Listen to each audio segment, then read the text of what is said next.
이게 금이 비싸다라고 생각을 하면 정말 죽을 때까지 금을 못 사요. 왜냐면 금은 비싸지 않은 역사가 없거든요. 그리고 금의 상승 사이클이 시작하면 내내 오르는 특성이 있다고 말씀드렸잖아요. 아, 내가 작년에 샀어야 되는데, 아, 내가 재작년에 샀어야 되는데, 이렇게 계속 금값은 시간이 지남에 따라 장기적으로 보면은 우상향하는 자산이거든요. 지금 좀 비싸게 산다고 해서 5년 뒤에 봤을 때, 아, 그때 조금 더 비싸게 산 게 그렇게 후회가 될까요?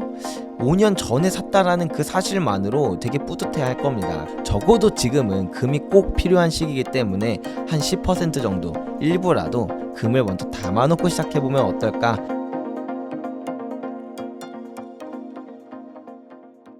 안녕하세요. 인터뷰 진행을 맡은 카프카입니다. 오늘은 금 전문 투자하시는 조규원 작가님 모시고 요즘 여러분이 많이 궁금해하시는 금에 대해서 말씀을 나눠보도록 하겠습니다.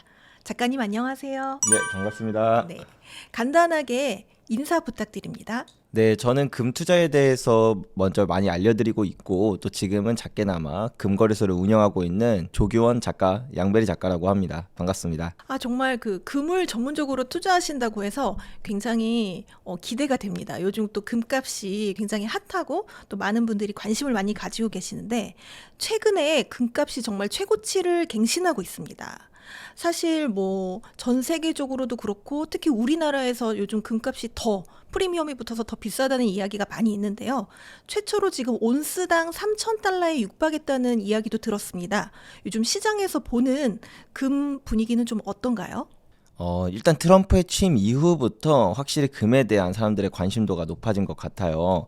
뭐 사실은 이 금의 사이클이 시작된 거는 좀 오래 전부터 됐었습니다. 2019년부터 이 금의 사이클이 이미 시작되었다는 이런 신호들이 있었는데요. 보통 금이 사이클이 한번 시작되면 10년을 가요. 근데 이제 지금 한 중간 정도 온 수준인데 여길 넘어가면서 갑자기 이제 트럼프의 취임이 금값에 기름을 붓는 영향들이 되게 많았거든요. 뭐 우리가 대체로 잘 알고 있다시피 관세 전쟁이라던가 이제 이런 부분들이 금값에 좀 큰 영향을 많이 미치고 있는데 여기에 더불어 이제 트럼프 취임 이전부터도 사실은 전 세계적으로 국가들이 금을 되게 많이 모으고 있었어요.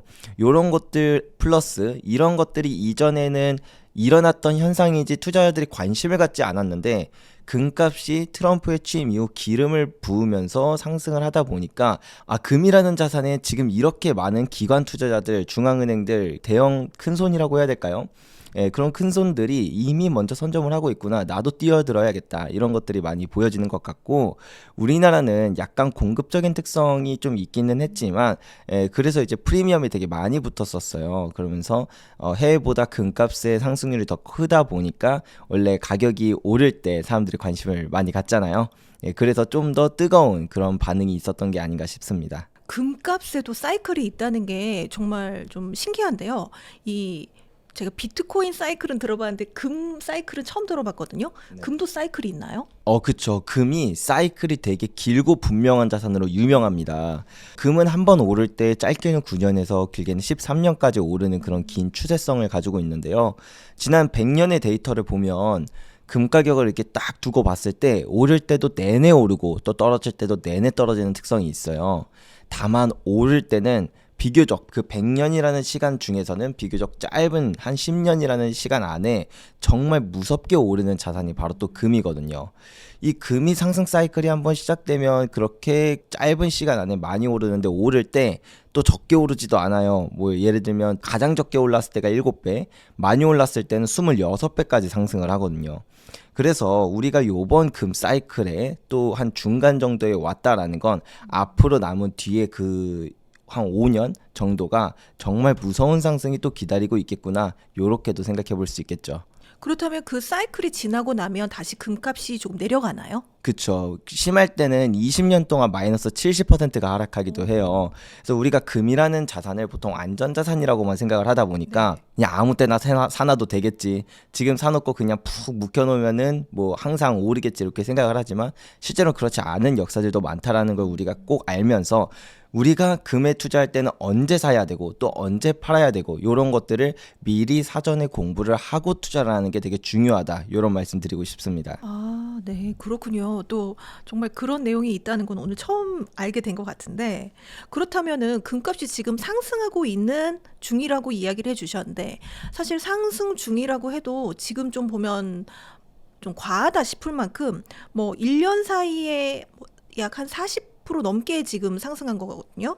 또 올해만 들어서 10% 넘게 지금 오르고 있는데, 이렇게 폭등하고 있는 원인이 좀 있을까요? 금값이 폭등하는 원인, 지금 유독 더 많이 폭등하는 원인은 크게 보면 탈달러화 현상 하나로 이해를 할 수가 있어요.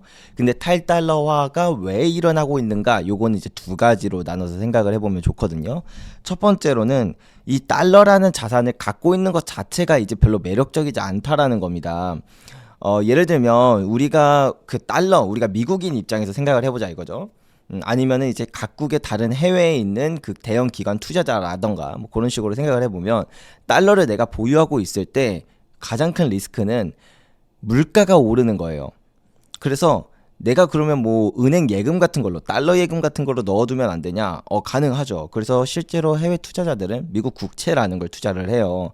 그래서 일정한 이자를 받는데 이 국채 투자자들은 이자를 받는 것보다 물가가 더 오르는 시기, 이런 사이클로 접어들면 국채에 대한 매력도가 떨어지기 때문에 더 이상 달러를 가지고 있을 이유 자체가 사라져 버려요. 근데 이제 각국의 중앙은행들이나 그다음에 뭐 미국 대형은행들이나 그다음 다른 투자 기관들도 미국 국채에 대한 투자를 어마어마하게 많이 해두고 있는데, 이 국채를 사놔봤자 요즘에 물가 되게 많이 오르지 않습니까? 물론 최근에는 좀 많이 안정화되는 그런 부분 때문에 아직까지는 실질금리라고 표현을 하는, 그러니까 금리보다 물가가 그래도 조금 더 낮아서 실질적으로 국채를 투자한다던가 예금을 하면 이득이 약간 있긴 합니다만, 이런 사이클이 이제 마이너스 사이클로 접어든, 그러니까 국채나 예금을 해도 실질적으로 나의 자산이 떨어지는 시기로 접어든 거는 이제 거의 확정시 되었거든요. 그렇다 보니까 이 달러를 가지고 있지 않는다면 그러면 대체 뭐로 바꿔야 되는가? 다른 뭐 국가의 화폐라고 해서 이 실질금리로부터 자유로운 국가는 거의 없거든요. 그렇다 보니까 지금은 화폐를 보유하고 있는 것 자체가 되게 리스크구나. 가지고 있어봤자 나한테 득이 되는 게 없는 시기구나. 그러면 이 실물 자산들이 보통 많이 상승합니다, 이런 시기에. 그래서 원자재들, 기업들 같은 경우에는 원자재들을 미리 사놓는 이런 사재기 현상이 많이 벌어지고요. 그 다음에 이제 투자기관들이나 그런 곳들은 금을 사놓는 경우들이 많습니다. 그렇다 보니까 이제 은행들부터 시작해서 각국의 중앙은행들도 달러를 가지고 있어봤자 메리트가 없어서 달러를 버리고 금으로 갈아타고 있는 현상이 이미 2010년부터 지속되고 있었다, 이렇게 볼 수 있는데, 근데 이제 2022년이 되면서 또 하나의 특별한 사건이 벌어집니다. 바로 러시아가 우크라이나를 침공하는 사건이었는데요. 그때 러시아가 우크라이나를 침공하자 미국을 포함한 서방 국가들이 스위프트 제재라는 이제 경제적 제재를 했습니다. 이 경제적 제재로 인해서 러시아가 보유하고 있는 외환보유고에 그 달러 자산이 모두 압류되고 달러 거래가 전체가 다 막히게 되었죠. 이걸 본 다른 중앙은행들도 나도 미국이랑 사이 틀어지면 이거 달러 가지고 있어봤자 오히려 다 뺏길 수도 있겠는데, 나는 이제 보통 우리가 생각하잖아요. 안전자산이라 그러면 달러와 금 이렇게 두 가지를 생각하는데 더 이상 달러가 안전자산이 아니게 돼버린 거예요. 그러면 이 어마어마하게 몰려있던 그 달러에 있었던 돈들이 다 다른 쪽으로 이동을 하게 되겠죠. 근데 이동할 곳이 안전자산 하면 달러랑 금밖에 없으니까 금으로 이동할 수밖에 없었던 겁니다.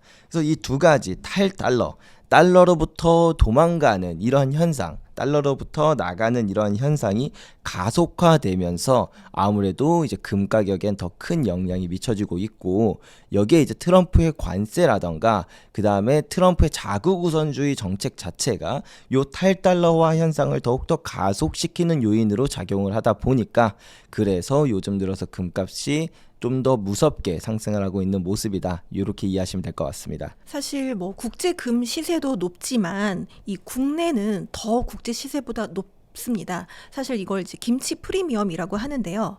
국내 금 현물 가격이 국제 시세랑 지금 괴리가 한 20% 정도 난다고 하는데, 이렇게 한국 금값이 유독 더 높은 이유는 어디에 있을까요?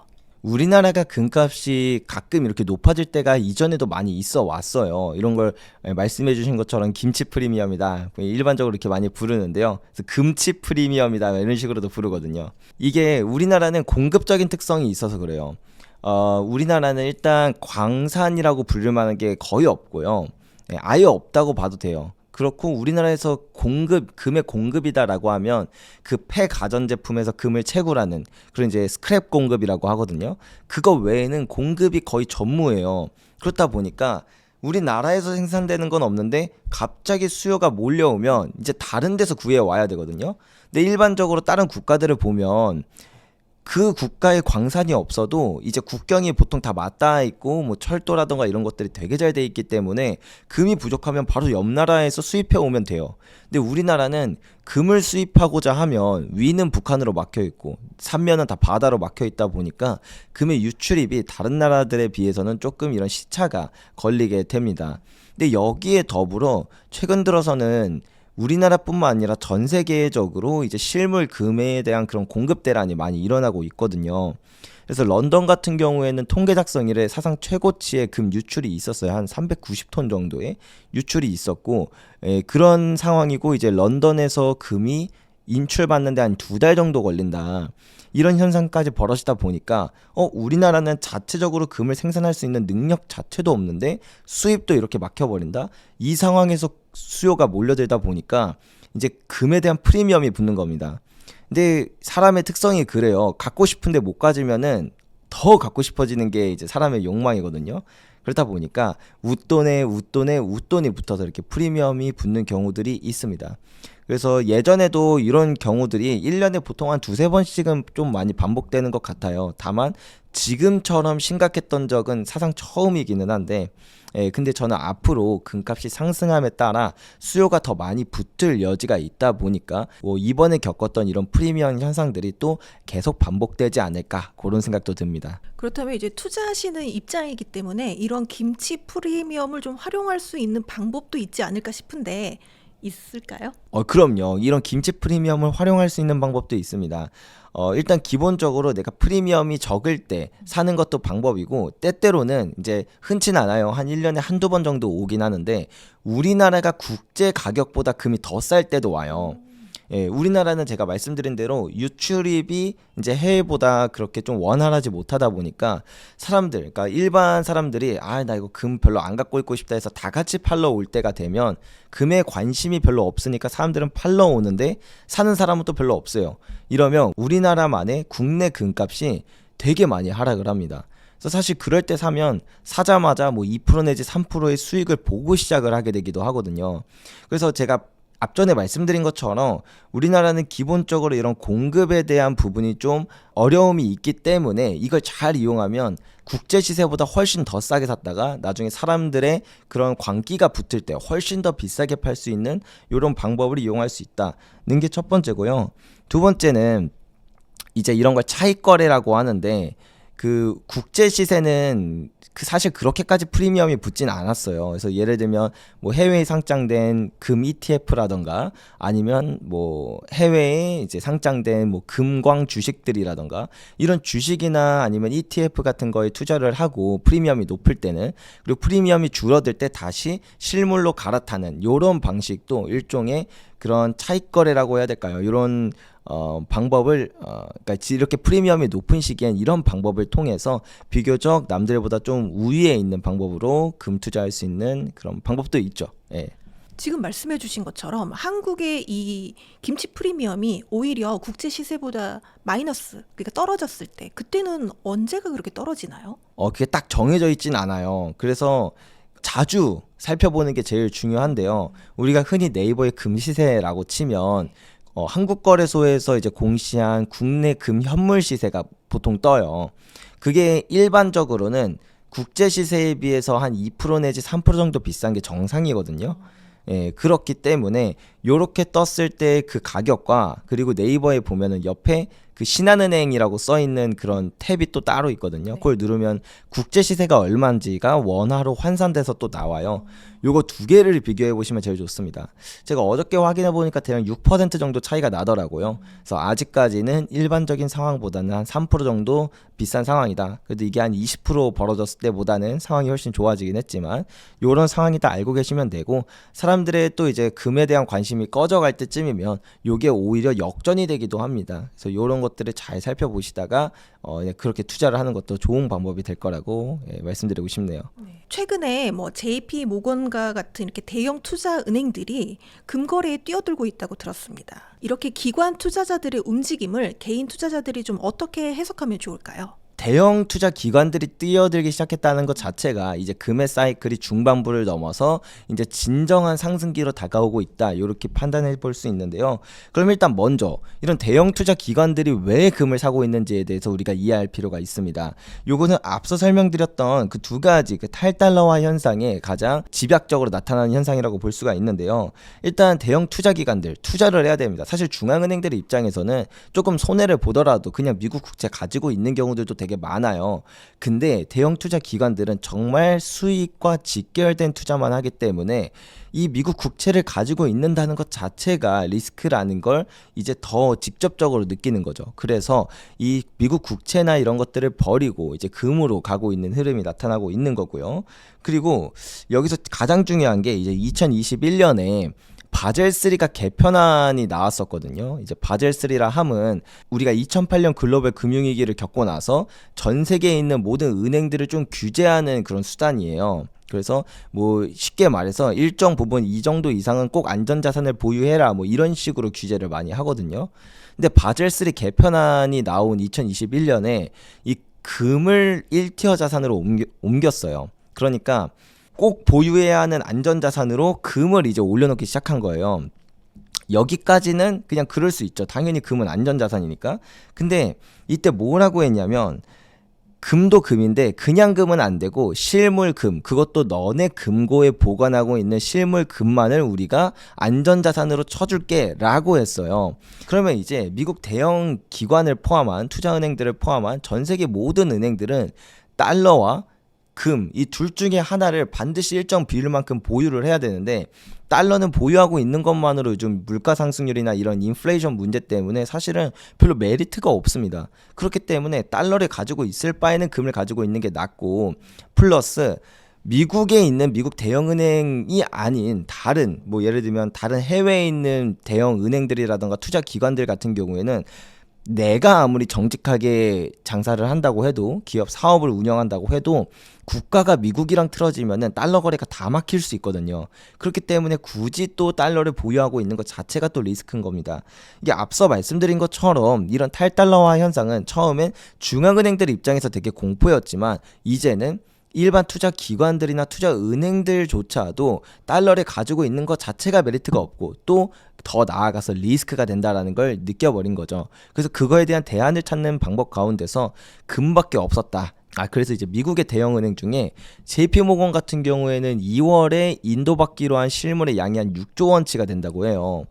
요게 1994년 이래로 두 번째로 높은 수준의 이제 실물 금 인도 통지라고 하는데, 요런 일들이 앞으로도 좀 계속 발생할 수밖에 없는 이유가 요런 상황이기 때문이다, 이렇게 이해하면 될 것 같습니다. 그렇다면 각 나라 그리고 굵직한 좀 투자사들에서는 금을 계속 투자할 거라는 예상을 하시는 건가요? 그렇죠. 안 그래도 일단 중앙은행들부터 보면 중앙은행들은 2010년부터 한 해도 빠짐없이 사모으고 있었거든요. 그리고 이제 단일 시장으로만 보면 주식 시장보다 더 큰 게 사실 채권 시장이에요. 근데 이 채권 시장이 매력을 잃는다라는 거는 정말 무지막지한, 정말 무지막지한 그 돈들이 다른 어딘가로 간다는 건데, 채권이 예를 들어서 이게 채권이 매력이 사라지는 경우가 두 가지거든요. 첫 번째는 위험 자산이 좀 더 매력적일 때, 그러니까 채권 그런 안전자산 갖고 있을 바에 나 좀 더 수익성 높은 주식으로 가고 싶다, 이렇게 좀 경제가 호황기일 때 채권에 대한 매력도가 떨어지는 경우가 있고, 지금처럼 채권이라는 자산 자체에 대한 리스크가 있어서 이걸 이제 카운터파트 리스크라고 하거든요. 이 채권에 대한 리스크가 있어서 그거에 대한 대안을 생각하게 되는 경우, 요런 경우가 이제 또 있을 수 있는데, 지금 이 후자라는 거죠. 이 후자의 경우에는 채권을 사실을 대체할 수 있는 자산이 거의 없어요. 예, 금 말고는 역사적으로 찾아볼 수 있는 자산 자체가 없습니다. 뭐 요즘은 비트코인도 많이 불리긴 하지만 어쨌든 이 무지막지한 돈이 이동할 곳이 금밖에 없고, 그거는 이제 중앙은행들은 미리 그래서 금으로 이동을 했고, 각국의 투자 은행들이나 투자 기관들도 이런 상황이 더 지속됨에 따라 더욱더 이러한 금으로 이동하는 현상이 가속화될 수밖에 없지 않나, 이렇게 생각해 볼 수 있겠죠. 그렇다면 금에 대한 수요가 앞으로 좀 꾸준히 증가할 거라는 이야기이기도 한데, 그렇다면 금값은 정말 계속 오를 거라는 이야기잖아요. 네. 그럼 이 가격의 상승이 언제쯤 이렇게 좀 수그러들 거라고 보시나요? 금의 상승의 마지막이 될 때는 여러 가지 시그널들이 나타나요. 첫 번째로 이 실질금리가 최저점을 찍어야 되는데, 지금은 보통 이 실질금리가 최저점을 찍는 게 3번의 파동을 그리면서 최저점을 찍거든요. 지난 100년 동안 항상 같은 패턴을 가져요. 실질금리가 뭐 선형적으로 떨어지진 않고 뭐 내렸다 올랐다 하면서 이렇게 하락 추세를 갔는데, 이제 이게 보통 한번 마이너스로 빠져들게 되면은 한 10년 동안 이런 사이클이 유지가 되거든요. 우리가 2019년에 이게 실질금리가 마이너스로 빠져들었으니까 다시 금이 이제 최고점을 찍고 좀 정체기 혹은 하락기를 맞이하는 때가 언젠가 생각을 하면 대략 2029년에서 2030년쯤이라는 걸 알 수가 있어요. 그리고 이 상승의 마지막 사이클일 때 그 상승이 되게 무섭게 오르기 때문에 지금 한 2025년이라는 그 시점을 보면은 중간을 막 지난, 정말 이제 막 강한 상승이 오기 전인 시기다, 이렇게 이해를 해볼 수가 있고요. 그리고 두 번째 시그널은 생산량이 다시 급증합니다. 무엇이든지 그 옛날에 막 허니버터칩 사건 뭐 이런 거 기억하시죠? 네. 막 되게 품절 대란이다가 이제 그 허니버터칩에 대한 공급이 충분히 풀리기 시작하면 이제 다시 그 프리미엄이 쭉 줄어들면서 가격이 안정화되잖아요. 금도 마찬가지입니다. 나중에 가격이 정말 많이 오르면 이제 금에 대한 생산이 다시 늘어나요. 옛날에는 채산성이 별로 없었던 그런 금광을 다시 캐기도 하고, 원래는 좀 버렸던 그런 이제 폐가전제품에서도 뭐 금이나 은이나 이런 것들을 되게 많이 채굴을 하기 시작하거든요. 그런데 한 가지 문제는 뭐냐면, 금이라는 자산은 공급이 늘어나는데 시차가 되게 길다는 겁니다. 보통 금광 회사들이 금을 오늘 캐기로 마음을 먹으면 실제로 그 금을 캐기 위해선 탐사도 해야 되고 분석도 해야 되고 그다음에 인프라도 깔아야 되고, 그리고 나서 채굴하고 나면은 이제 정제도 해야 이제 실제로 시장에는 금이라는 게 나타나게 되거든요. 이 과정이 거의 10년의 시차가 있다 보니까 금 가격이 좀 오른다고 하더라도 기존에 줄이고 있던 생산량을 다시 늘릴 수가 없어요. 예, 그렇다 보니까 지금은 안 그래도 새로운 광산을 탐사한 지 되게 오래됐거든요. 예, 광산 기업들의 사업 보고서를 보면은 그 R&D 비용이라고 하는, 그러니까 자본 투자, 이전에 그러니까 결국은 광산에 대한 탐사 비용을 이전에 많이 지불을 하지 않았어요. 그 말은 즉 앞으로는 공급량이 계속 떨어질 수밖에 없다는 거고, 실제로 2017년부터 새로운 광산 생산량이 계속 줄어들고 있습니다. 그렇다가 나중에 이게 금 가격이 정말 말도 안 되는 수준까지 올라가게 되면 이제 다시 조금씩 늘리고 있거든요. 그러면은 이제 한 대략 지금으로부터 빠르면 7년, 늦으면 한 8년 뒤에 이제 생산량이 다시 올라가게 될 거예요. 그게 이제 또 금 가격의 이제 정체기를 만드는 그런 요인 중에 하나로 작용을 할 거라서, 그거는 이제 한 2029년에서 2030년쯤에 이런 시그널들이 동시다발적으로 나오지 않을까, 저는 이제 그렇게 예측을 하고 있습니다. 그렇다면 단기적으로 일단 올 한 해는 금값이 괜찮겠네요.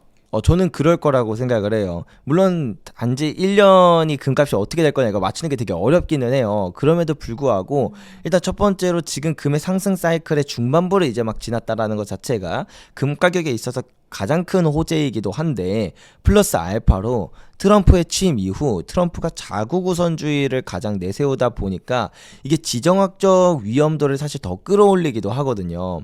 러시아 우크라이나 전쟁을 종식시킨다라는 게 지정학적 위험이 끝난다는 게 아니라 오히려 더 큰 지정학적 위험을 불러일으킬 요소들이 많습니다. 왜냐하면 러시아 우크라이나 전쟁이 길어지면 길어질수록 저렇게 전력 차이가 많이 나는데도 전쟁이 길어지는구나, 막 서방이고 미국 미국이고 다 붙어가지고 도와주니까요. 그렇기 때문에 전쟁을 억제하는 효과가 있었어요. 근데 미국이 이제 더 이상 세계 경찰 노릇 안 하겠다 그러고, 그리고 이제 러시아 전쟁을 여기서 마무리 지어버리면 만약에 다음 전쟁이 일어날 때 이전처럼 우크라이나에 대한 그런 전폭적인 지원이 가능할까요? 예, 미국조차 사실은 쉽지 않을 겁니다. 그렇기 때문에 앞으로 이런 지정학적 위험도는 더 높아질 가능성이 높겠죠. 이 트럼프의 취임 이후 첫 번째 관세 문제로 인한 인플레이션 영향, 그리고 그 관세 전쟁으로 인해서 경기 침체 우려, 세 번째는 지정학적 위기 고조, 이 세 가지가 한 번에 벌어질 가능성이 높다 보니까 이 세 가지 다 금 가격에는 엄청나게 큰 상승 모멘텀들이거든요. 그렇기 때문에 올해는 금값이 상승하기 시작하면 정말 지금까지 저희가 금의 상승 사이클 2019년부터 지금까지의 그 상승 사이클 중에서 가장 매력적인, 가장 무서운 상승이 또 올해 나타날 수도 있지 않을까, 그렇게 개인적으로는 추측하고 있습니다. 사실 지금 트럼프 2기인데 트럼프 1기일 때도 금값이 굉장히 많이 올랐었거든요. 약 한 55% 정도 뛰었다고 하니까 그래서 이번에도 트럼프가 집권하면서 여러 가지 뭐 관세 정책이며 또 불확실성이 커지면서 금값이 또 뛰고 있는데 이게 트럼프와 금값 상관관계가 있는 걸까요? 뭐 데이터적으로 상관관계가 있냐 이거를 파악하기는 되게 힘들겠지만, 근데 트럼프의 정책들이나 트럼프가 하는 그런 움직임들 자체가 금값에 있어서 되게 긍정적인 영향을 미치는 건 많아요. 예를 들면 1기 때를 생각해보면 트럼프가 바이든이 진짜 돈 엄청 풀었다 뭐하다 이렇게 하지만 사실 바이든이 한 5조 달러 풀었고 트럼프가 한 8조 달러 풀었거든요. 물론 코로나 특수성이 있긴 했습니다. 근데 그런 것처럼 트럼프도 별로 돈을 아끼고 싶어하는 스타일은 아니에요. 그렇다 보니까 이 돈을 많이 푼다라는 건 기본적으로 공급이 많아지면 그거에 대한 가치가 떨어지기 마련이잖아요. 달러를 또 많이 푼다는 건 그만큼 또 달러의 가치가 떨어질 가능성이 있고, 그거는 반대로 금값이 상승할 여력이 있다라고 이렇게 생각을 해볼 수가 있고요. 두 번째는 트럼프가 1기 때도 무역 전쟁을 했었잖아요. 그리고 이번 2기 때도 관세 전쟁을 이야기하고 있고요.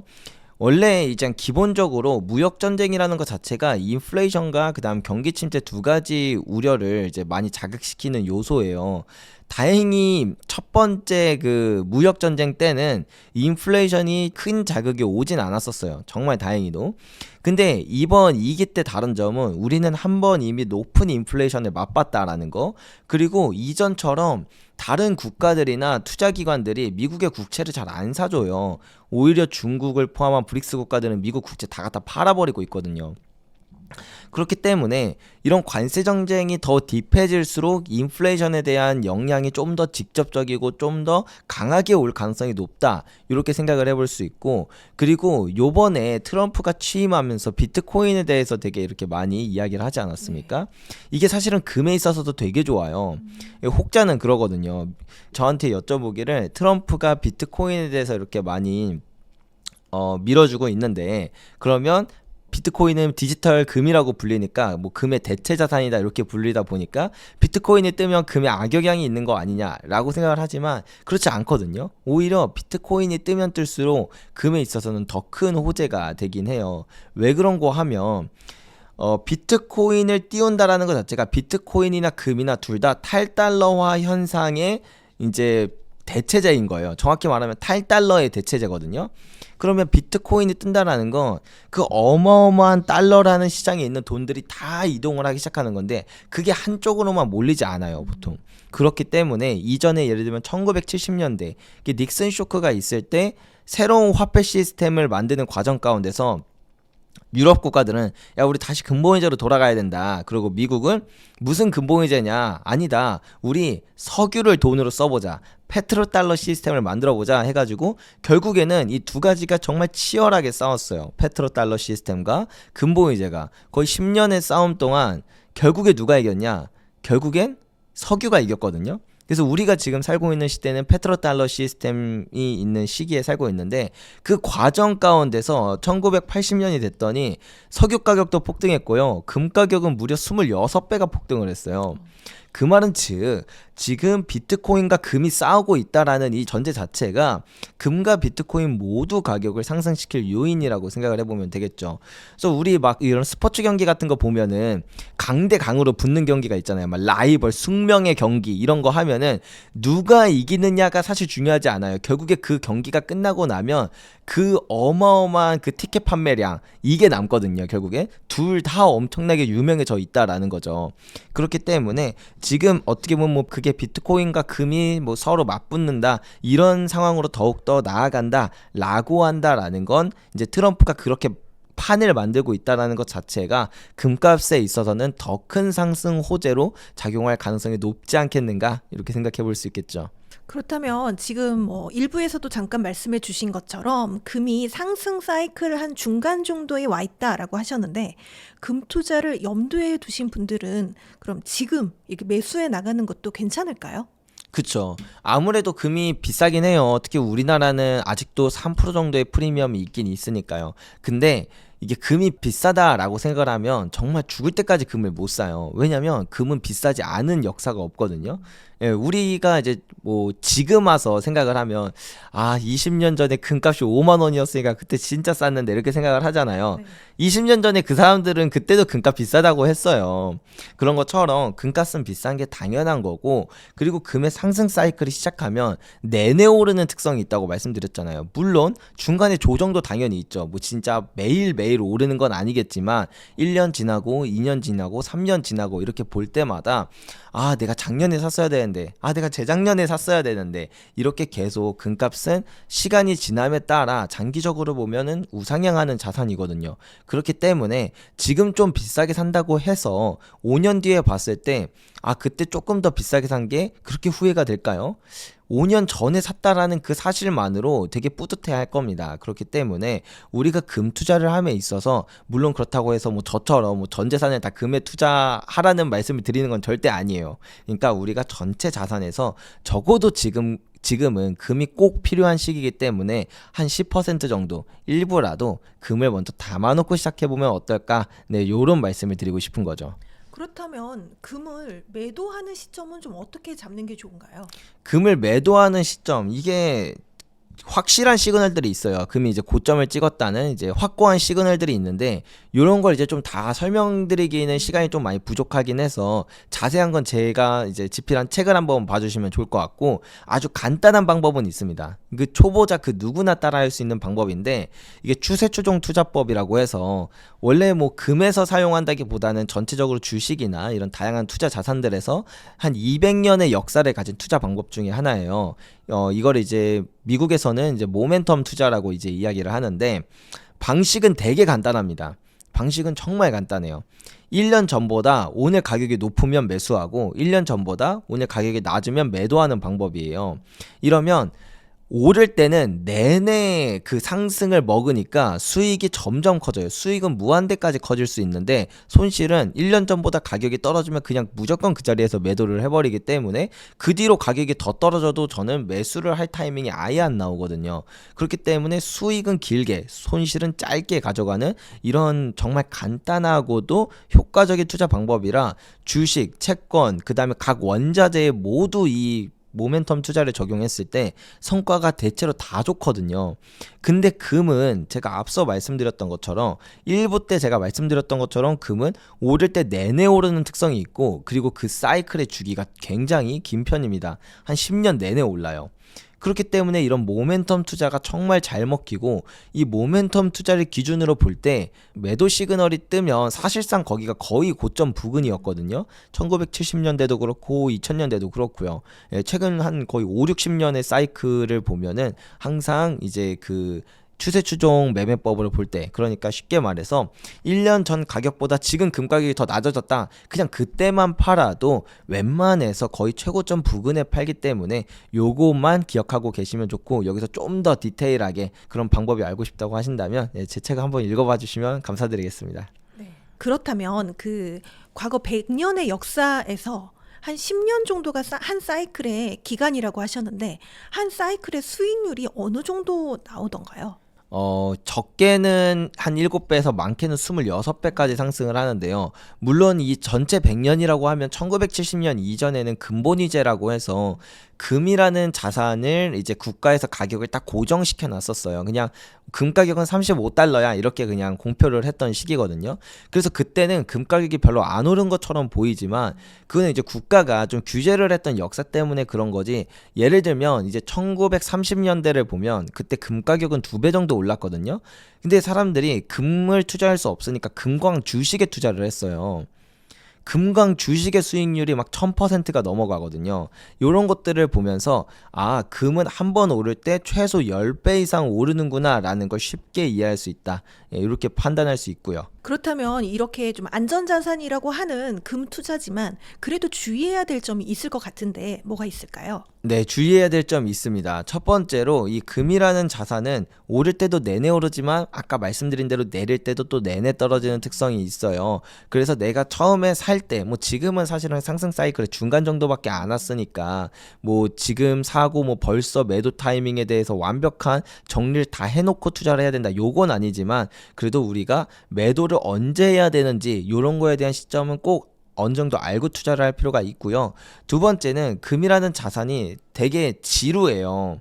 그렇다 보니까 이 금이라는 자산을 투자할 때 막 되게 짧은 시간 안에 어떤 큰 수익이 날 거라고 기대를 하고 투자를 하면 이제 주식 투자하는 거나 코인 투자하는 것처럼 기대를 하면은 생각보다 좀 많이 답답함을 그렇게 요하는 경우가 많습니다. 그래서 금은 일종의 보험이거든요. 사실은 제가 뭐 금 투자에 대해서 뭐 금이 앞으로 뭐 20배도 오를 수 있다 뭐 이런 얘기를 한 적도 있지만 실제로 가능성도 있고 충분히 가능성이 있다고 생각을 하지만 그럼에도 불구하고 금은 보험의 역할로서 우리가 금을 보유한다라는 게 그 본질입니다. 따라서 우리가 금을 보유할 때 처음부터 너무 많은 비중을 투자를 하는 것도 지양해야 되고 그 다음에 그냥 무작정 보유하고 쭉 가지고 가면은 무조건 좋을 거야 라고 생각하는 것도 조금 지양해야 한다. 이렇게 말씀드릴 수 있을 것 같습니다. 1월에 그 FOMC에서 이제 금리를 동결을 했는데 물론 우리나라에서는 한국은행에서 금리를 조금 인하했습니다만은 올해 또 금리를 인하할 거라는 또 예상이 좀 나오고 있는데요. 이렇게 장기적으로 금리 인하할 가능성 이게 금값에는 어떤 영향을 미칠까요? 금값에 가장 큰 영향을 미치는 요소가 제가 일부에서 실질금리라고 이야기를 드렸었어요. 실질금리라 하면 이제 금리에서 물가 상승률을 뺀 값이거든요. 그러니까 금리는 낮아질수록 물가는 오를수록 금 가격이 큰 상승 모멘텀이 된다라는 겁니다. 따라서 우리나라가 금리를 내린 것 그리고 미국도 올해 한 금리를 뭐 한 차례에서 뭐 좀 넓게 보는 사람은 세 차례까지 인하할 거라고 생각을 하는데 여튼 미국도 올해 금리를 인하할 가능성이 좀 있어요. 그렇다는 건 이 금리는 떨어지고 요즘에 물가는 작년 10월부터 계속 오르고 있거든요. 이렇게 인플레이션은 높아지는 현상이 금 가격의 상승 모멘텀을 만들 수 있다. 이렇게 생각을 해볼 수 있겠죠. 사실 이렇게 금에 대해서 투자를 해야겠다 이렇게 생각하는 게 참 주변에서 봤을 때 이렇게 흔하지만은 않은 케이스인데 어떻게 이렇게 금 투자를 하실 생각을 하셨어요? 처음에는 저도 이제 주식 투자를 오래 했었어요. 제가 대학생 때 처음에 주식을 관심을 갖게 되고 그 단타라고 하죠. 뭐 이렇게 사고 팔고 이런 거 하면서 막 투자 대회도 나가고 그랬었는데 이제 그러다가 이제 로버트 기요사키의 책을 읽었더니 그 기요사키가 이런 말을 하는 겁니다. 투자를 함은 돈이 돈을 벌게 만들어야 되는데 너가 일하고 있으면 그게 어떻게 투자냐 이런 이야기를 하는 내용들이 있거든요. 그래서 아 제대로 투자를 공부해야겠다 해서 좀 더 투자의 본질에 가까운 그런 공부를 하다가 우연히 한 2018년쯤 됐더니 경제위기 온다 이런 뉴스가 많은 거예요. 경제위기 오면 뭘 사야 되지? 그럼 이제 안전자산이니까 달러랑 금을 생각을 하잖아요. 근데 제가 금에 대해서 너무 잘 모르고 있어서 이제 그때 부랴부랴 막 금에 대한 정보를 찾아봤죠. 저도 유튜브도 보고 뭐 블로그도 보고 이렇게 공부를 했는데 첫 번째로 금에 대해서 하는 내용들이 다 비슷비슷해요. 근데 참 재밌는 건 뭐냐면 그 비슷비슷한 내용들 그 통념들을 실제로 분석해보면 검증해보면 잘 안 맞는다는 거예요. 예를 들면 금리가 오르면 뭐 금값이 떨어진다 이런 내용들이 진짜 많거든요. 제가 공부할 때만 해도 거의 그게 완전 사회적 통념이었고 지금도 그렇게 얘기하는 사람들이 많아요. 근데 실제로 분석을 해보면 그렇지 않은 역사가 훨씬 많거든요. 그러면 뭐지? 그리고 이런 것도 있어요. 물가가 상승하면 금값이 오른다. 근데 과거 역사를 돌이켜볼 때 그렇지 않은 역사들도 진짜 많거든요. 그렇기 때문에 전 그거에서 오히려 매력을 느꼈어요. 그러면 진짜 금액이 오를 때는 언제 오르는 거지? 그것 때문에 제가 해외 논문만 거의 100편을 넘게 봤고, 그다음에 이제 해외 서적이나 이런 것들을 많이 보면서 거기서 뭐 공부하면 그걸 검증해서 맞는 건 여기다가 틀린 건 저쪽에다가 이렇게 다 빼놓으면서 분류를 하기 시작했죠. 그러다 깨달은 게 뭐냐면 지금은 경제위기가 올 거라서 금을 사야 되는 게 아니라 금의 슈퍼사이클이 곧 시작되는구나 라는 걸 그때 깨달았습니다. 그래서 정말 그때가 한 2018년쯤이었으니까 그때부터 알바를 해서 정말 열심히 모아서 모았던 종잣돈 1,000만 원을 전부 2019년 7월에 그 금의 상승 사이클 신호탄이 터졌을 때 투자를 하게 되었었죠. 그 금의 상승 신호탄이라는 게 어떤 내용을 보고 이거는 금 상승이 시작되었다라고 알게 되셨어요? 세 가지가 있는데요. 첫 번째는 제가 계속 말씀드렸던 실질금리입니다. 실질금리가 마이너스로 빠져드는 그 순간부터 금의 상승이 시작되었다라는 건 지난 100년의 데이터를 보면은 저명한 사실이거든요. 근데 그게 2019년 7월에 정확히 실질금리가 마이너스로 빠져들기 시작했습니다. 그리고 지금도 하락 추세에 있는데 요런 부분이 일단 첫 번째 슈퍼사이클의 시그널이었고, 두 번째는 이 2019년이 지나고 2020년이 되니까 이제 2019년에 금 생산량이 어땠는지, 전 세계 금 생산량이 어땠는지가 나와요. 이 생산량도 한 360년치의 데이터가 있는데 생산량이 줄어들기 시작하는 시점에 금 가격의 상승이 시작됐다라는 걸 알 수가 있거든요. 1930년대도 그랬고 1970년대, 2000년대 다 똑같습니다. 근데 이게 2019년부터 또다시 이제 생산량이 줄기 시작했어요. 그렇다 보니까 금의 슈퍼사이클이 시작한 게 맞구나 라는 걸 알 수 있었고, 세 번째로 제가 조금 아까 그 매도 타이밍 같은 걸 알려드렸잖아요. 그래서 그 추세추종 투자법에 대해서 알려드렸는데 이 추세추종 투자법이 다시 상승 사이클의 시그널로 알려준 게 또 2019년이었습니다. 1년 전 가격보다 가격이 높아지면서 이제 금의 상승장이다 이런 것들을 알려주고 있었는데 요 세 가지 시그널 모두 금에 있어서는 정말 가장 확실하다고 볼 수 있는 이 세 가지 시그널 모두 정확히 2019년부터 금의 상승 사이클 시작된 게 맞다 이렇게 알려주다 보니까 그때 이제 그거 금 투자에 대한 확신을 갖고 과감한 투자를 하게 되었죠. 지금 이렇게 금에 대해서 또 유튜브도 지금 운영하시면서 금에 대한 이야기를 많이 해주시고 계시잖아요.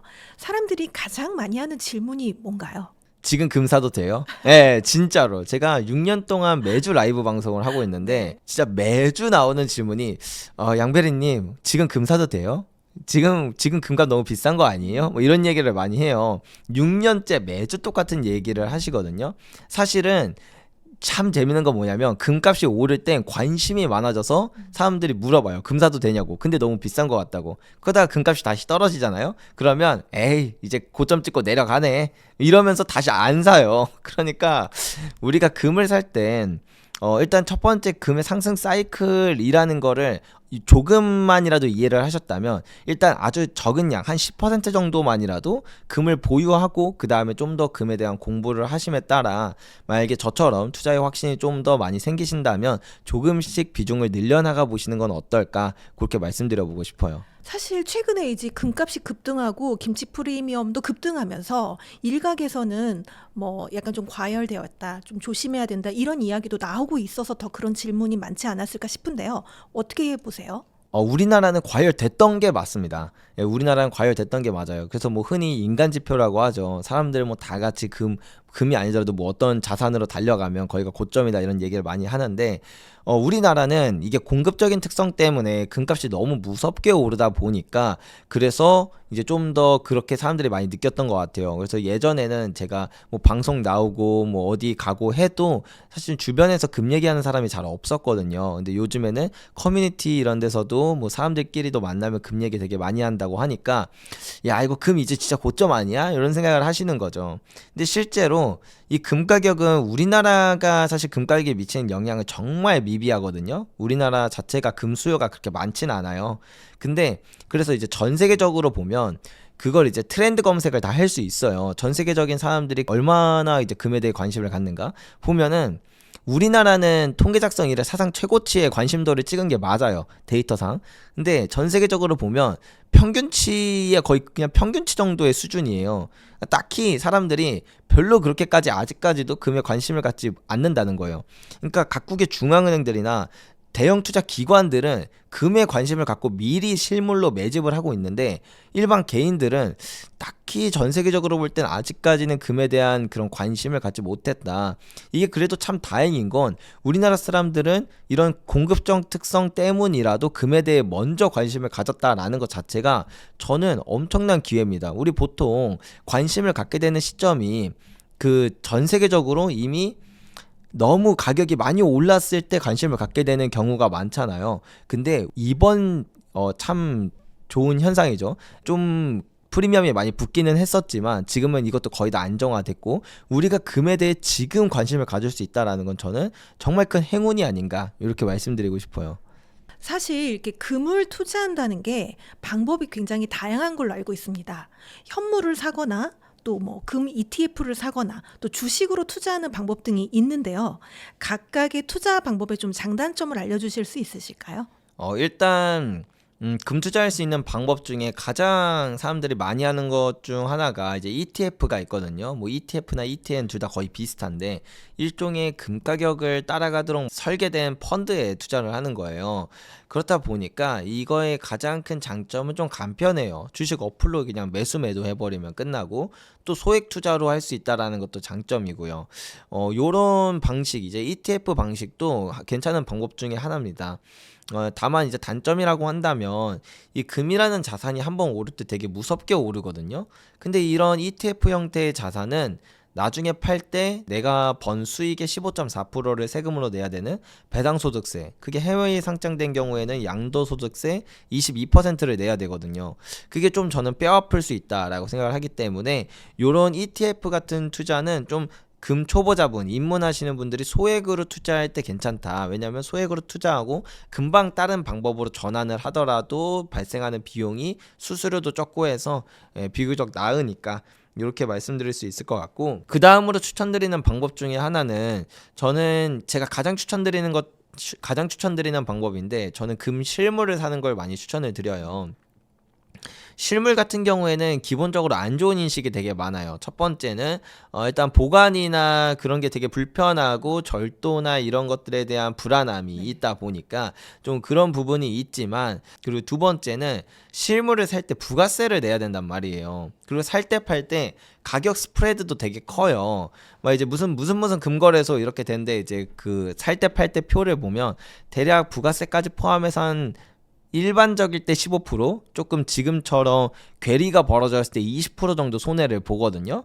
그렇다 보니까 사람들이 굳이 실물로 잘 안 살려고 하는데, 근데 요런 거는 쉽게 해결할 수 있는 방법들이 많이 있습니다. 요거는 좀 방법은 조금 이따 설명드릴게요. 장단점부터 말씀을 드리고, 그런 안 좋은 점이 있음에도 불구하고 저는 실물을 왜 가장 추천을 드리냐면, 첫 번째로 나중에 금에 대한 수요가 붙으면 실물에 대한 프리미엄이 붙어요. 요번에 우리가 경험해봤잖아요. 김치 네네. 프리미엄. 근데 사실 제가 이거 6년 전부터 얘기했거든요.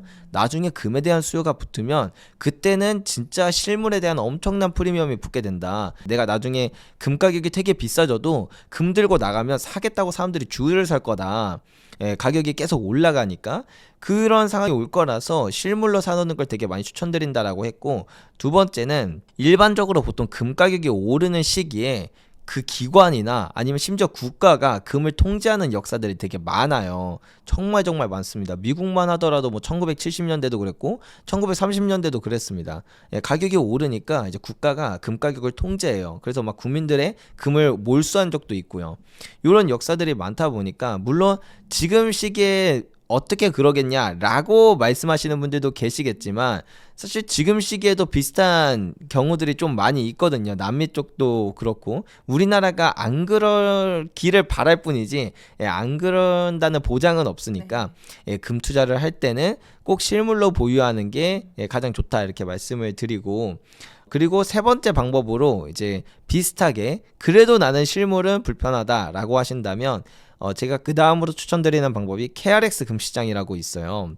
이건 이제 2014년쯤에 한국거래소가 이제 금거래를 양성화하고자 하는 취지에서 만든 이제 거래 방법인데, 쉽게 말하면 그냥 주식 어플에서 원래 금거래를 할 수 있는 탭이 따로 있었습니다. 금현물이라고. 근데 이게 약간 홍보가 덜 돼서 사람들이 잘 모르셨는데, KRX의 가장 큰 장점은 일단 주식 ETF처럼 간편하다는 거예요. 주식 어플로 하니까 매수매도 똑같고요. 돈 들어오는 것도 똑같고요. 여기에 더불어 이제 KRX 금시장의 경우는 수수료도 ETF보다 더 저렴합니다. ETF의 경우는 수수료가 0.7%에서 0.8%인 반면 KRX 금시장은 한 0.2%에서 0.3% 수준으로 정말 많이 저렴하거든요. 거기에 더불어 ETF는 아까 배당소득세나 양도소득세 있다고 말씀드렸는데 KRX 금시장은 세금이 없어요.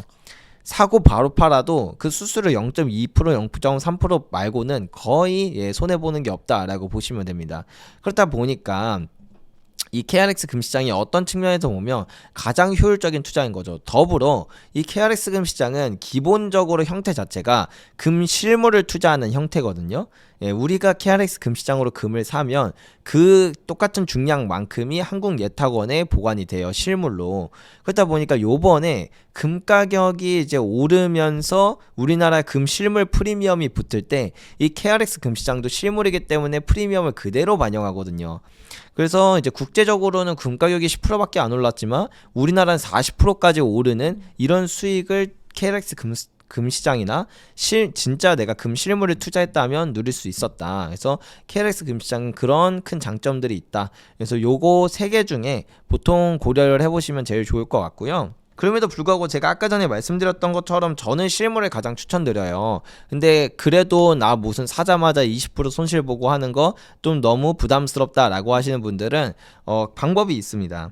우리가 금을 살 때 일반적으로 그냥 금거래소 가서 부가세 다 내고 사는 방법이 아니라 개인 간 거래를 통해서 사는 방법도 있어요. 흔히 뭐 우리가 중고거래라고 하죠. 네. 우리가 중고거래할 때는 부가세를 내지 않아도 합법이 맞아요. 왜냐면 이중과세 방지법이라는 것 때문에 처음에 그 물건을 산 사람은 부가세를 이미 지불하고 샀기 때문에 그거를 개인끼리 거래함에 있어서는 부가세를 낼 수 없는 것이 부가세를 내지 않아도 되는 것이 맞거든요. 그래서 이런 것들을 중개해주는 플랫폼들도 있습니다. 제가 특히 그런 일을 많이 하고 있는데 이렇게 중개 형태로 거래를 하게 되면 살 때 가격과 팔 때 가격의 중간 정도에서 거래가 돼요. 그렇기 때문에 파는 사람은 조금 더 비싸게 팔아서 좋고 사는 사람은 부가세도 절세하고 더 저렴하게 사서 좋잖아요. 그렇다 보니까 이 중간 정도에서 같은 가격에 거래를 하기 때문에 내가 오늘 사자마자 바로 팔아도 같은 가격에 파는 겁니다. 그래서 이런 식으로 하면 내가 살 때 팔 때 그런 스프레드도 줄어들고 그 다음에 부가세도 절세되기 때문에 이런 방식으로 실물을 투자해 보신다면 내가 그 실물 투자할 때의 어떤 장벽, 부가세도 너무 비싸고 살 때 팔 때 가격도 너무 차이가 너무 나서 부담스러운 이런 부분들이 많이 완화될 테니까 이렇게 한번 실물을 시작해 보시면 어떨까 말씀드려보고 싶어요. 금을 투자하시는 분들이 거의 필수적으로 은도 투자를 한다고 이야기를 들었습니다. 네. 은도 돈이 됩니까? 은이 돈이 많이 되죠. 보통 금 투자를 처음 접하신 분들은 아직 은에 대해서는 좀 생소하실 수 있어요. 특히 일반인 분들은 더 그렇고요. 근데 금 투자를 오래 하신 분들은 이미 은 투자를 하고 계신 분들이 되게 많거든요. 왜냐하면 이 금이라는 자산과 함께 은이 거의 5,000년이라는 인류 역사 동안 같이 돈으로서 쓰였어요. 금과 가장 유사한 자산이 은이거든요. 그렇다 보니까 지난 100년의 금 가격과 은 가격 차트를 딱 겹쳐서 보면은 금 가격이 오를 때 은 가격도 따라 오르고 금 가격이 떨어질 때 은 가격도 따라 떨어지는 이런 동조화 현상이 있어요. 근데 여기서 참 특이한 특징은 뭐냐면 금 가격이 오를 때 은 가격이 훨씬 더 많이 오른다는 겁니다. 그렇다 보니까 지금처럼 금의 사이클인 시기에는 오히려 금에 투자하는 것보다 은에 투자하는 게 더 큰 수익을 낼 수 있다라는 거고, 그리고 보통 이렇게 사이클의 초반부에는 은 가격이랑 금 가격이랑 상승률이 별로 차이가 안 나요. 후반부로 갈수록 은 가격의 상승률이 기하급수적으로 올라가거든요. 그렇다 보니까 요즘 들어서 이제 계속 금에 관심을 가졌던 사람들이 오히려 금을 은으로 바꾸는 그런 현상들도 나타날 만큼 금의 상승 사이클에서는 은이 되게 강하다, 이렇게 볼 수가 있고, 그리고 다른 쪽으로도 또 생각을 해볼 수가 있는데, 은의 전체 수요에서 한 절반 이상이 산업 수요로 쓰여요. 근데 은이 이렇게 산업 수요로 많이 쓰이는 이유가 모든 원소들 중에서 전기 전도율과 열 전도율이 가장 높아서거든요. 그렇다 보니까 이제 전기전자공학에서 필수제처럼 쓰이는데, 근데 과거에는 은이 너무 비싸니까, 구리에 비해서는 은이 너무 비싸니까 전기전자공학에서 은 대신 최대한 구리로 대체를 했었어요. 근데 이제 너무 첨단화된 기술로 가는 겁니다. 뭐 인공지능, 그다음에 군사 장비, 첨단 군사 장비라던가 5G라던가 전기차 이런 쪽으로 정말 첨단화된 기술로 가니까 이제 더 이상 구리로 대체할 수 있는 수준을 훨씬 뛰어넘은 거죠. 그래서 은이 이미 2015년부터 매년 산업 수요가 사상 최고치를 찍고 있어요. 수요는 매년 사상 최고치를 찍고 있고, 앞으로도 이쪽 첨단 산업 쪽이 더 발전할 것으로 예상되기 때문에 은의 수요는 더 기하급수적으로 늘어날 수밖에 없는데, 문제는 뭐냐면 은의 공급이 그거에 맞춰서 올라가지 못하고 오히려 은의 공급은 계속 떨어지고 있다는 거예요. 공급은 줄어드는데 수요는 미친 듯이 늘어난다. 이런 더 큰 장점이 있어서 원래도 금 가격이 오를 때 은 가격이 더 많이 오르지만, 지금 상황이 되게 특수하다 보니까 은 가격이 훨씬 더 큰 상승 모멘텀이 있다. 이렇게 바라볼 수도 있는 거죠. 그렇다면 은도 금과 사이클이 거의 비슷하게 흘러갔나요? 네, 사이클이 거의 똑같이 옵니다. 그래서 은 가격이 상승했던 사이클이 보통 금 가격보다 한 1년 늦게 오고 1년 빨리 꺼지거든요. 그래서 금보다 조금 더 빠른 짧은 시간 안에 훨씬 더 가파르게 오른다. 예, 요렇게 생각하시면 돼요. 오를 때는 더 늦게 오르고 떨어질 때는 더 빨리 떨어진다는 이야기시네요. 네, 맞습니다. 은은 매도 타이밍을 어떤 지표를 보면서 판단을 하면 좋을까요? 은 같은 경우에는 이 자산이 짧은 시간에 정말 빠르게 오르다 보니까 마지막쯤으로 갈수록 사람들의 광기가 붙어요. 그 뉴턴이 옛날에 그런 말을 했거든요. 천체의 움직임은 예측할 수 있어도 인간의 광기는 예측이 불가능하다고. 그런 것처럼 은 가격에 대해서 제가 이게 고점 부근에 어떻게 팔 수 있을까, 저도 여러 가지 방법으로 고민을 해봤는데 역시 인간의 광기는 참 분석하기 어렵더라고요. 그래서 기본적으로 우리가 은에 투자할 때는 그냥 적정선에서 팔아야지라는 마음을 갖고 있는 게 일단 첫 번째 중요할 것 같고, 그렇게 했을 때 그럼 어떤 걸 보면서 그래도 매도 타이밍을 잡는 게 가장 좋은가? 은은 이 공급이 한번 다시 풀리기 시작할 때 생각보다 가격 반영이 정말 빠르게 돼요.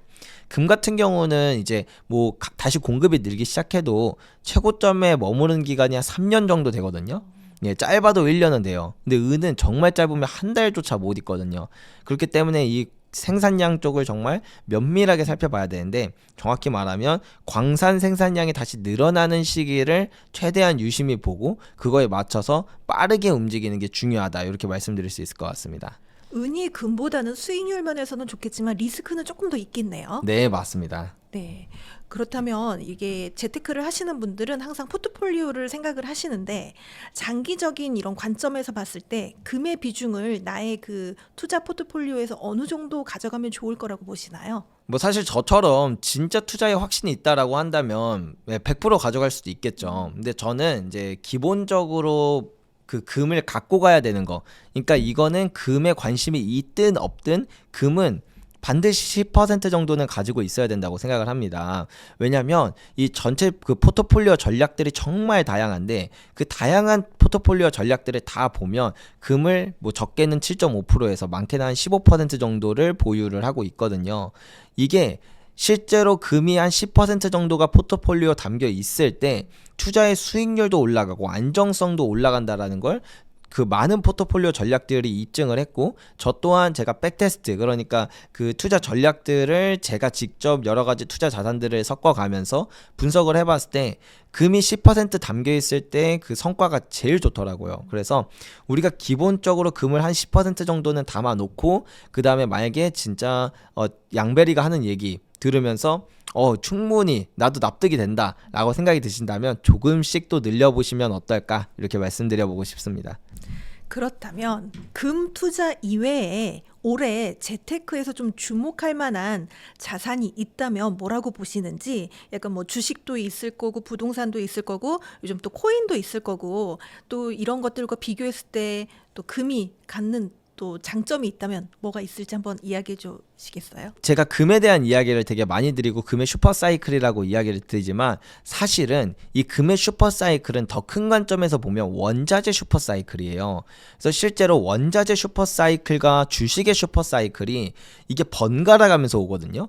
지난 거의 120년의 역사 데이터를 쫙 뽑아가지고 주식 가격 데이터, 그 다음에 원자재 가격 데이터 이렇게 쫙 뽑아서 보면은 원자재 슈퍼사이클 기간 동안 주식이 그 성과가 되게 미비하고 이 원자재 슈퍼사이클이 끝나면 그때부터 주식의 슈퍼사이클이 오거든요. 이게 번갈아 가면서 와요. 그렇기 때문에 지금은 이 원자재들이 다 같이 상승을 하는 그런 이제 슈퍼사이클에 접어들었고 그 중에서 저는 이제 금이 가장 빛날 자산이라고 생각을 해서 금을 가졌던 건데 때때로는 이 원자재 슈퍼사이클 전체 기간 동안 금보다 더 큰 상승을 하는 다른 자산들이 있기도 합니다. 예를 들면 뭐 팔라듐이라던가 아니면 때때로는 석유가 그렇기도 하고요. 특히 석유 같은 경우에는 이 원자재 슈퍼사이클의 초반부에서 중반부, 그러니까 완전 최후반부를 제외한 나머지 기간 동안은 오히려 원유가 더 많이 상승을 하기도 합니다. 그리고 비트코인 같은 경우에는 이게 아직까지는 어디로 딱딱 분류된다는 아닌데 그 상관관계가 좀 원자재랑 비슷하다. 그리고 어떤 사람들은 원자재 쪽으로 분리를 하는 경우도 있거든요. 만약에 비트코인도 이 원자재 슈퍼사이클의 그 하나의 자산으로 생각을 할 수 있다면 그럼 비트코인도 이 원자재 슈퍼사이클 기간 동안 큰 상승이 있을 수도 있겠다. 뭐 이런 식으로 생각도 되면서 그럼 전체적으로 원자재 시장 자체를 다 같이 살펴보고 기업들도 원자재 기업 위주로 한번 또 살펴보는 건 어떨까? 이런 생각이 들더라고요. 이게 뭐 약간 투자하시는 분들 중에서 큰 돈을 가지고 계시는 분들도 계시겠지만 또 소액이신 분들이 사실 대부분이거든요. 지금 내가 1,000만 원 정도 있다. 그랬을 때 그럼 어디에 투자하는 게 가장 좋다고 보시나요? 1,000만 원, 그러니까 내가 갖고 있는 금액이 크든 적든 저는 어느 정도 배분을 하는 게 일단은 맞다고 생각을 해요. 진짜 나는 이 자산에 100% 확신이 있어. 라고 한다면 사실 배분 필요 없죠. 워렌 버핏도 이제 보면은 물론 누군가는 또 뭐 보험회사가 채권 갖고 있는 거 아니냐 뭐 이런 얘기도 하지만 어쨌든 기본적으로 워렌 버핏도 자기가 자신 있는 분야에 최대한 많은 비중을 이제 두거든요. 그런 것처럼 내가 가장 자신 있고 내가 가장 확신이 있는 분야가 있다면 거기에 최대한 많은 비중을 태우는 건 당연한 겁니다. 다만 내가 아직까지 이것도 그냥 좀 오를 것 같고 이것도 충분히 일리가 있는 것 같고 라고 생각을 한다면 적절한 배분이 필요해서 금은 한 10% 그리고 뭐 주식이나 그다음에 채권이나 이런 것들도 이렇게 조금씩 나눠서 담아 놓다가 내가 이제 이런 부분 저런 부분 공부함에 따라 특정 자산에 대한 그런 확신이 생긴다고 한다면 그때 이제 다시 한번 포트폴리오를 조금씩 조정해 보면 어떨까 이렇게 말씀드려보고 싶어요. 아까 일부에서도 잠깐 이야기를 해주셨지만 그 골드플레이션이라는 책을 쓰셨다고 들었습니다. 네. 이 책은 어떤 분들이 좀 보시면 도움이 되실까요?